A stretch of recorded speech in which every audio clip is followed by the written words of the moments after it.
Scene 4, Uncle Sonny. Sonny and CeeLo were the same height despite Sonny being 10 years our elder. Sonny was a super high head. To say he had little man syndrome was an understatement. It was only so much talking going to happen when Sonny got upset.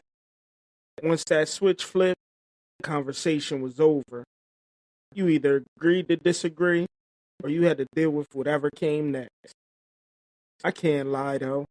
That seemed to be a family trait. Quick tempers, the pride, the don't play with me energy.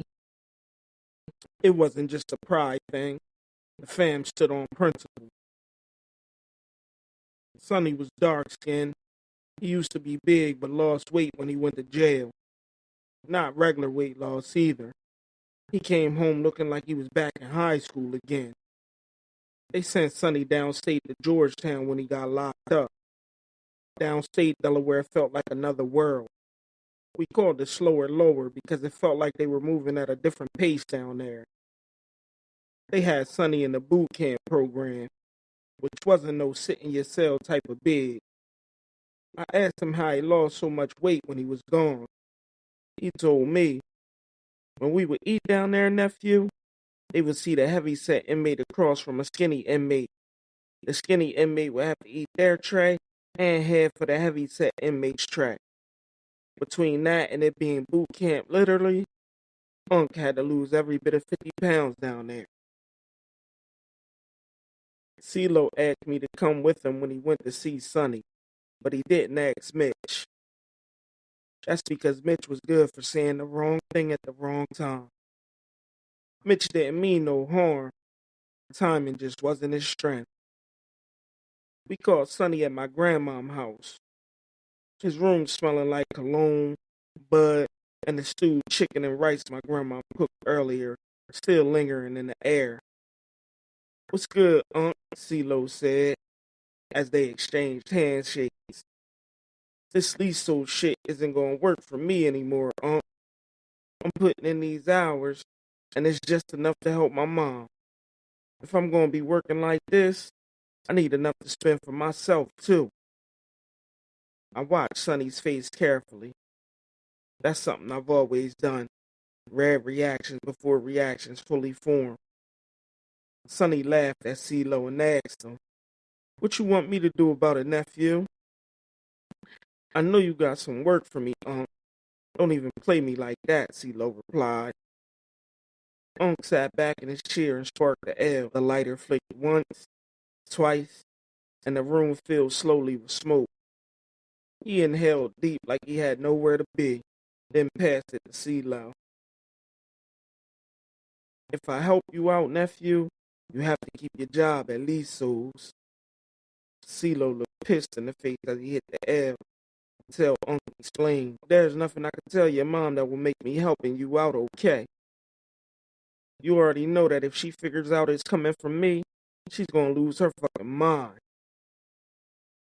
That was pure facts. Aunt Jackie didn't play about her kids. CeeLo went to pass me the L when I looked at him type offended. "You know damn well I don't smoke, cuz." Sonny turned and said, "Are you serious, nephew?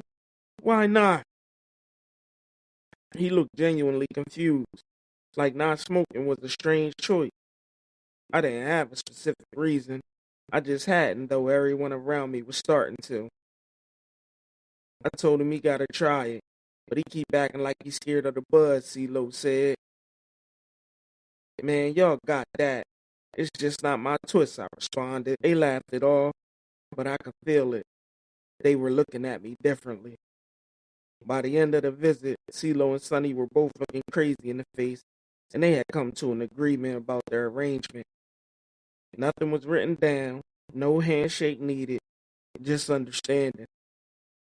And where we're from, what's understood doesn't need to be said. Scene 5, the family. When we came downstairs from Sonny's room, we walked into what felt like an ambush. The air downstairs was thicker than it had been upstairs, louder too. My mom and all her siblings were sitting downstairs at the kitchen table talking their shit. The old wooden chair scraped across the linoleum every time somebody leaned back too hard. Aunt Nettie had her cigarette burning in the ashtray. The TV was on in the living room, but nobody was watching it. The conversation in the kitchen was always the real show. Sonny lived at my grandmother's house on 4th Street, so all of our aunts and uncles stopped by often. It wasn't unusual to see one or two of them posted up, but when they all showed up at the same time, things could possibly get out of hand. It turned from storytelling to roasting, and then went from arguing to laughing far too loud. Depending on the mood, things could flip from jokes to tension in seconds. My oldest uncle was my Uncle Doc. He passed away when we were 10 years old. Even though he wasn't physically sitting at the table anymore, his name still floated around heavily in family conversations. He had one son named Everett. My Uncle G's was the second oldest. My mom was the third. She had my brother Virgil, who we just called V, and I. Next was my Uncle Virgil, then my Aunt Nettie. Her daughters were Denise and Patrice. Finally, there was my Aunt Sil, followed by my Uncle Sonny. My Aunt Jackie was my grandmother's goddaughter. Her kids were CeeLo and Sia. That table went generations deep. I can still remember my grandparents and their friends sitting around the same table. CeeLo and I tried to walk straight out the front door when my Aunt Sil yelled, "Where y'all going without coming back here to speak? Ain't none of us sleep with y'all last night." The whole kitchen went quiet for half a second, then laughter. That was my Aunt Sil for you. Loud, direct, with absolutely no filter. She believed in respect like it was law, and children stayed in their place. We were on our way to catch up with Mitch, but we weren't going to tell the fam all that. I turned to walk back into the kitchen when CeeLo yelled, "Hey, y'all," and walked out the front door. He didn't slow down, didn't look back, just kept it moving. That right there was bold. I walked into the kitchen and gave my mom and aunties hugs, shook all my uncle's hands. I could feel their eyes scanning me, analyzing my movements and demeanor. That faint smell of buzz still clinging to clothes from Sonny's room wasn't helping either. Aunt Jackie pulled me to the side with her voice low. She said, "Tell your cousin I know why he didn't come back here and speak, and I'm on his ass." Even though my aunts and uncles knew smoking was coming into play for some of my cousins, they were not cool with the younger teens getting involved so soon. My Uncle Sonny was the only one who was cool with it all, being as though he sold bud, and we all knew he ain't trip about smoking. Why didn't he come in here and speak? Asked Uncle G. He damn sure knew, but he wasn't. He damn sure knew, but he was the uncle that liked to ruffle everyone's feathers. Uncle G's thought it was hilarious to see any of his other siblings uncomfortable. He would ask questions he already knew the answers to just to watch reaction. Aunt Jackie cut her eyes at Uncle G's, and the look said, "Don't." On that note, I got out of there. The screen door shut behind me as I stepped out the door. "Yo, see, your mom said she know why you didn't come back there and speak to everyone, and she's on your ass." CeeLo shook his head and said, "She acts like I'm a baby out here or something. I didn't disrespect nobody by coming back there smelling like bud, looking all high in the face. I paid bills out this motherfucker out." He wasn't whispering either. He meant all of that. I fell out laughing. "You talking like you 30 years old out here or something, see? You only 13, bro.